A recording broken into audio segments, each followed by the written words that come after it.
আসসালামু আলাইকুম আপু, আমার নাম কণিকা। ওয়ালাইকুম আসসালাম। আমি বর্তমানে ক্লাস 10-এ পড়ি। আমার বড় আপুর বিয়ে হয়েছে 2 বছর হলো। তার একটি দেবর আছে। বলাই চলে তার দেবরটা অনেক বেশি বখাটে। আপুর বাড়িতে গেলেই তার দেবর আমাকে অনেক বেশি জ্বালাতন করে, যার কারণে আপুর বাড়িতে আমার যেতে ইচ্ছে করে না। এরপর একদিন শুনতে পেলাম তার দেবরের জন্য নাকি আমাকে বিয়ের প্রস্তাব দেওয়া হয়েছে। এই কথা শোনা মাত্রই আমি আমার মাকে না বলে দেই, আর আমার মাও তাদেরকে না বলে দেয়। আর এটাই কাল হয়ে দাঁড়িয়েছে আমার জীবনে। আপুর দেবর আমার উপর ভয়ঙ্কর কালো জাদু করে। এই কালো জাদু হচ্ছে আমার জীবনেও বিয়ে হবে না, এবং আমি আস্তে আস্তে শুকিয়ে মারা যাব।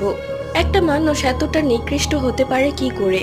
যখন দেখলাম আমার শরীর খুব খারাপ এবং আমি আমার আশেপাশে কালো ছায়া দেখতে লাগলাম, তখনই আমি বুঝতে পেরেছিলাম কিছু একটা খারাপ হচ্ছে আমার সাথে। তাই আমি আমার মাকে নিয়ে কবিরাজের কাছে গেলে তিনি সব আমাদেরকে বলে দেয়।